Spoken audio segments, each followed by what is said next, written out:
got some things I'm doing there.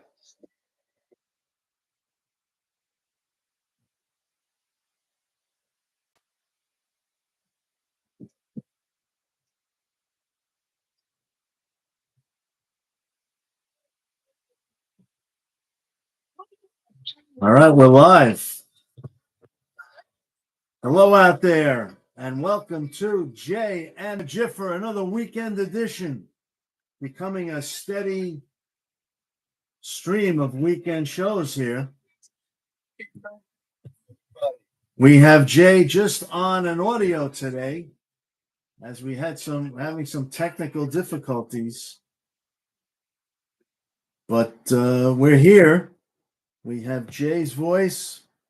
I'm the Giffer, and good morning, Jay. What's on your mind today in the world of sports?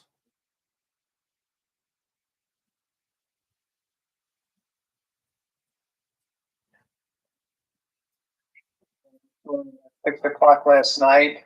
I think in the history of the Mets, first of all, Davey Johnson was the greatest manager the Mets have ever had.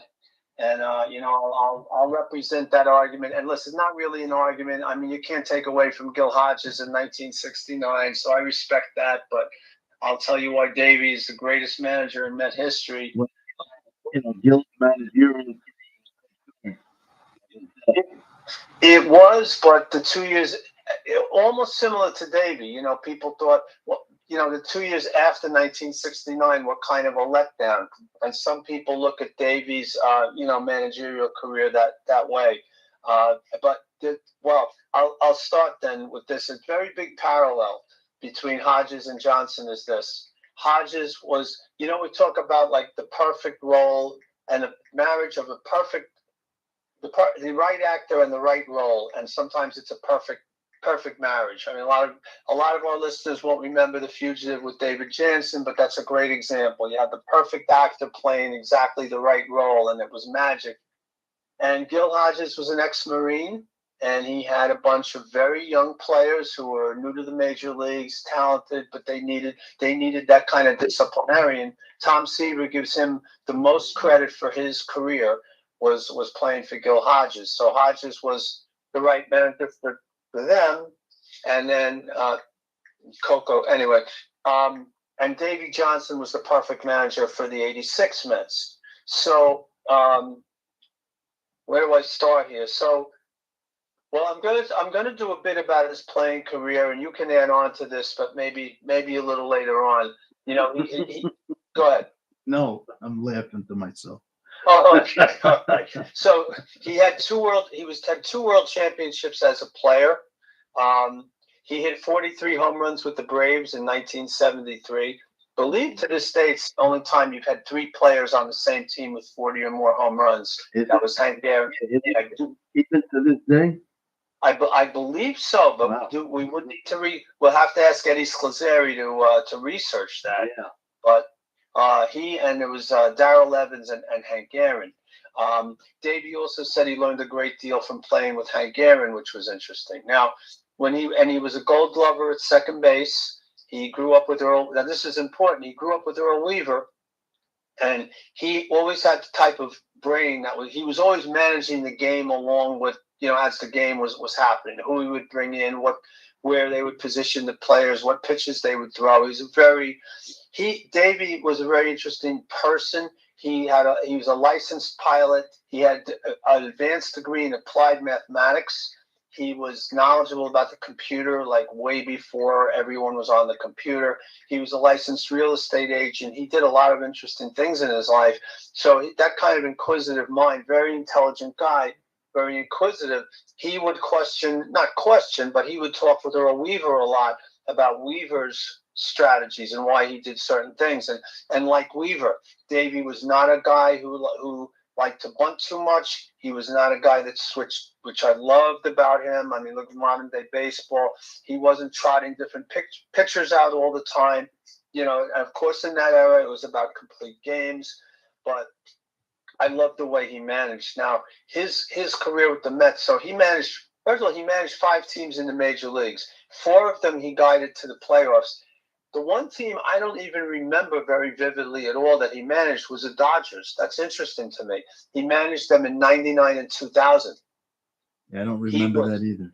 Yeah, I don't remember that. Now, of course, it was the Mets, and then he managed the Reds, the Orioles, and the Nationals. The Nationals were the last team for him. He managed in the major leagues. That was 2012, and he retired after that. But starting, and those are interesting owners he worked for, by the way. We'll get to that a bit.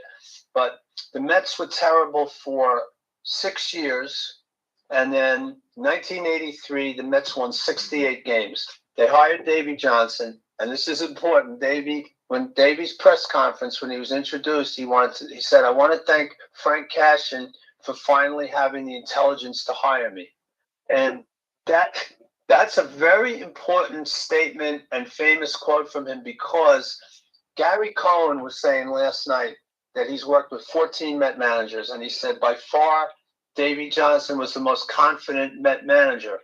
And he brought that attitude and that swagger to an organization that was nothing but terrible and nothing but used to losing. It was like when Seaver came up and they gave him credit for not being happy with the Mets being at 500. Davey was like, he was a winner wherever he went, both as a player and as a manager. And he came right in and he just said, thank you for making a great decision, in hiring me. And that was his attitude. So we went from 68 wins to 90 wins in 1984. And I was listening to an old interview he had with Jay Horowitz last night, who was the Mets PR guy. And he said that 1984 was the greatest job of managing ever. And I think he meant ever. He only specified the greatest managing job by me. And the reason, this is interesting though. 84. So 83 to 84, we went from 68 wins to 90 wins. It was an incredible thing. And with the Cubs, very close between the Cubs. Very good. Right. It was the year with the Cubs. And the reason he said that, he said this is something. At the end of the season, the Mets scored only 18 more runs than the opposition for the entire season, and yet they were 18 games over 500. And he said that was the greatest job of managing ever done.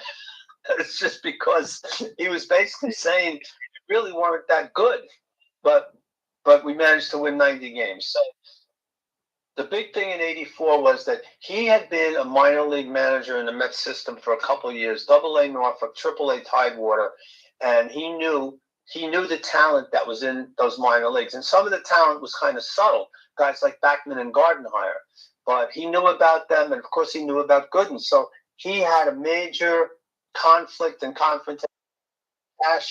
They did not get along, and I'm going to get to that. There's a story about that. They were 180-degree opposite personalities. Cashin was very, very uptight, very anal, a real stuffed shirt, and Davey was the opposite kind of guy. But he came in, the Mets in 83, they was going to start the season with Craig Swan, Dick Tidrow, and Mike Torres. All of them were washed up. And he said, listen, we're coming up with Gooden. Darling's going to pitch every fifth day.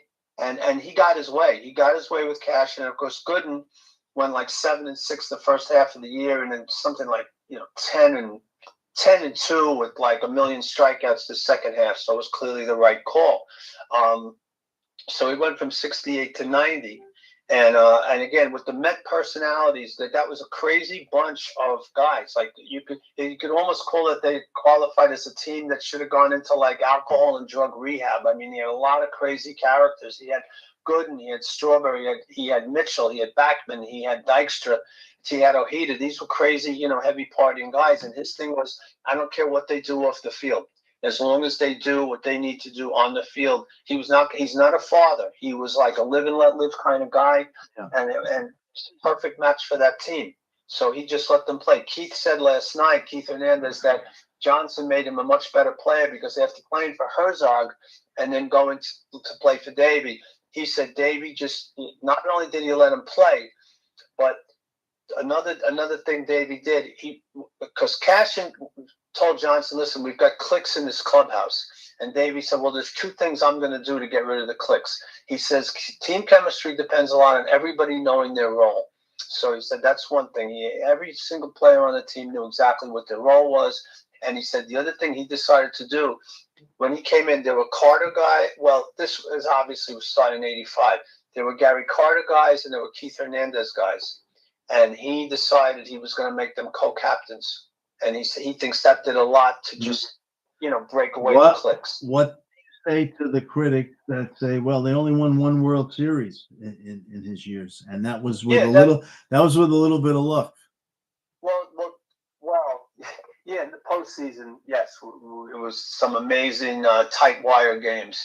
Well, first of all, through '86, of course, it was nothing but genius. Like I say, 68 to 90 wins, 90 wins to 98. Oh, and let me, on the way to answering this question, he told them when first time they all got together in '86, he said, he told the team, we're not only going to win, we're going to dominate. It was like the Broadway Joe, I guarantee that we're going to win. And they did dominate. So one World Series in his tenure. Right. Well, yeah, this is exactly what I think. You could make a case. 87, I can't quite explain. 87, well, I can. 87 was a letdown from 86, but there's a couple really important things. Okay. Well, two things. Anytime you win a world championship, you have to have guys having career years. So 86, you're looking at, Ray Knight had his last good season. He batted like 296, and he went to Baltimore next season, and he was practically released. Backman had by far his greatest season. Now, here's a very big thing. People don't really give this enough thought. Hernandez and Carter, especially Carter, declined dramatically from 86 to 87. So, and then there were injuries to the pitching staff in '87. So I'm going to say that has a lot to do with '87. Was that Carter and Hernandez had their last really? Or as a pitcher? Listen, okay, and that's very good point. Cone came in '88. I'm pretty sure, and he went 20-3 in 1988. Now, if you want to make a case, there should have been another World Championship. It should have been only one more, and it should have been 1988. We were a better team than the Dodgers. We beat the Dodgers 10 out of 11 in the regular season. They beat us in 7 in the playoffs. But that was the Hershiser season. Right. When Hershiser got a million scoreless innings. But the A's beat the Dodgers even beat the A's in the World Series. So if you believe in Team of Destiny, that Dodgers were a Team of Destiny in '88. Mets definitely were the better team. Continued. That was Carter and Hernandez's last season, so there was a continued decline by them. And they didn't have a great record in '89. But like I say, by then, I mean, some of the guys were starting. I remember Gooden too.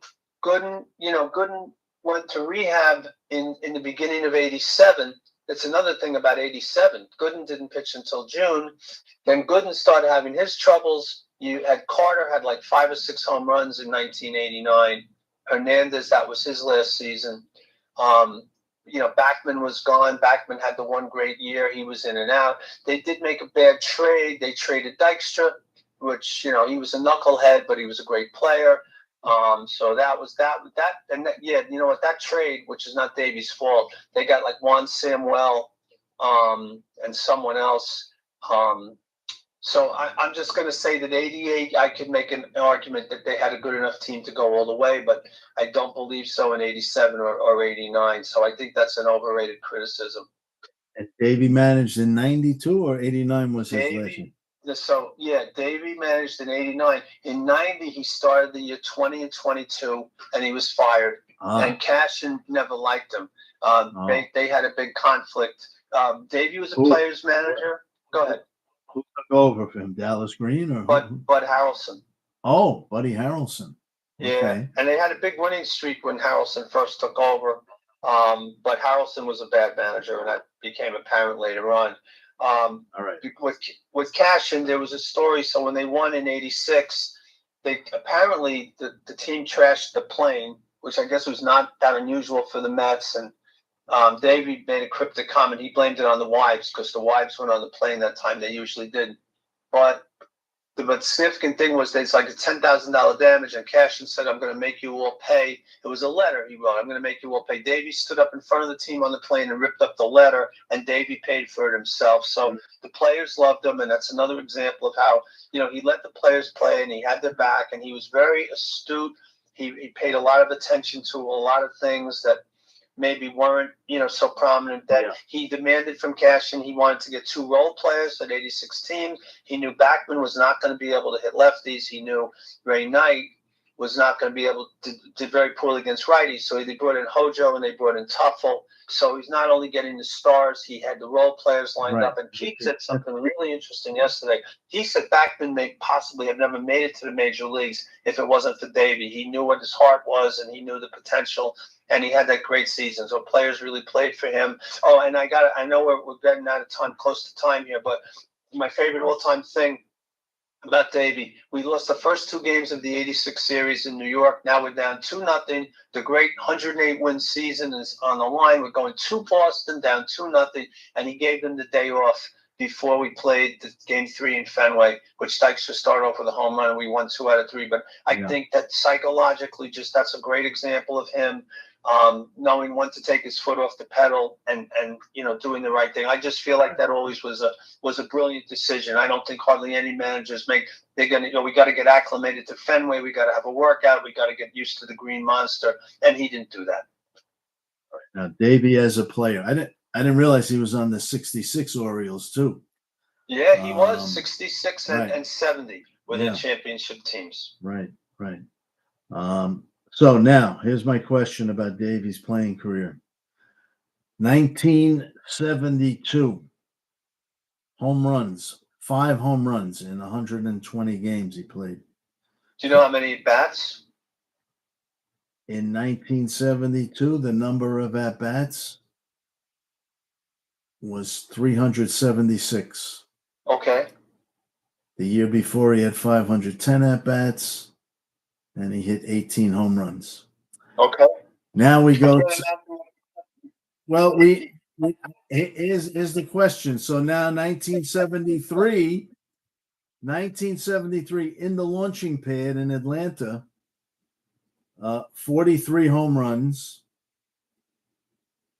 And then the following year, in 136 games, so he played 15 home runs. And then like a year later, he was in the Japanese league. He was out of baseball. He was out of the major leagues.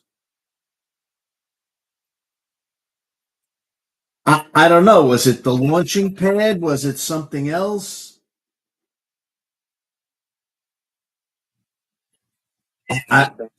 Yeah. Point because I have, I'm just saying that guys reach their peak in home runs, and then there's a decline. I'm looking at, like, say, for instance, where the hell is it? All right, Willie Mays. Willie Mays had 52 home runs in 1965. Then he went to 37, 22, 23, 13. There was a decline. No, there was a decline. He was aging. There's always a decline. But when you get to this other guy, Henry Aaron's stats, you see a decline, and then you see he goes from 44 homers in 1966, then to 39, then to 29, then all of a sudden he's up to 44 again, and 38, and 47, and 40 in 1973 at the age. Then he goes from 40 to 20 in 1 year. I mean, it doesn't make sense. He went from 39 to 40 years old.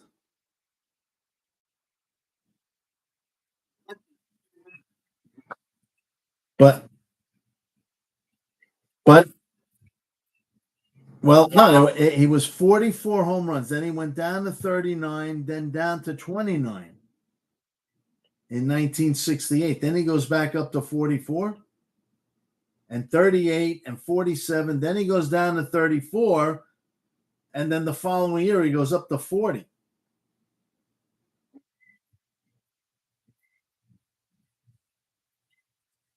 Yeah. Well, he was a compiler. but I mean, in the launching pad, in the launching pad, he went from 32 home runs in Milwaukee. He had 44 homers in Milwaukee in 1963, then down to 24, then 32. Then they moved to Atlanta, and he's up to 44.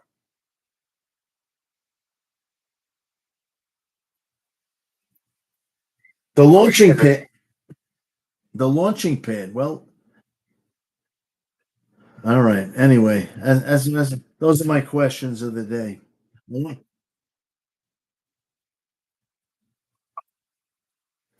I want an investigation. Not so much of Davey. I want an investigation of Aaron. All right.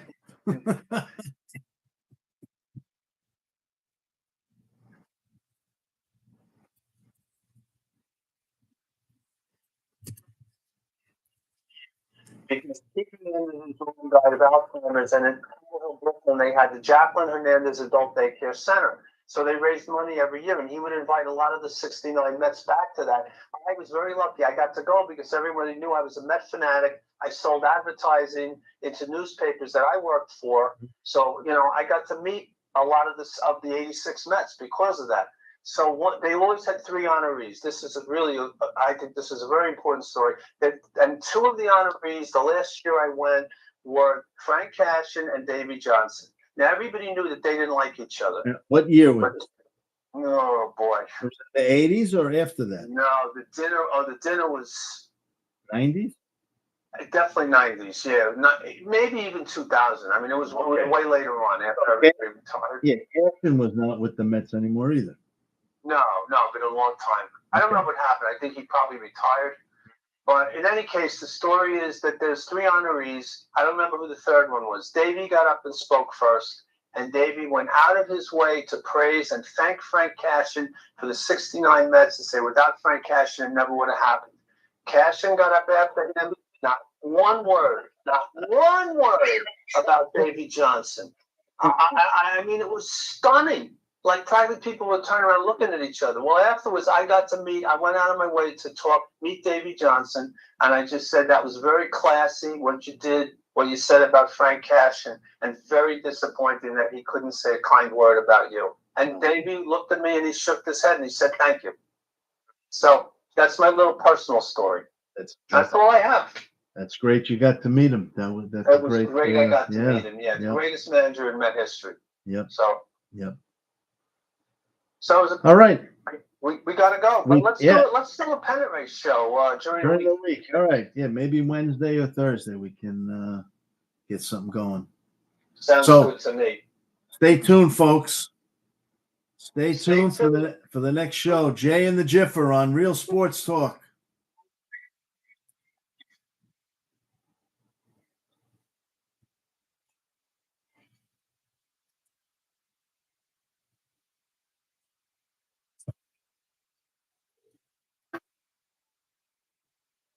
Now I'm playing some music, some closing music, which YouTube has not been picking up for some reason. So if there's silence on the YouTube live, that's the reason. They're banning my closing music and opening music. But Facebook Live's got it going on. So we're liking Facebook a lot more than YouTube these days.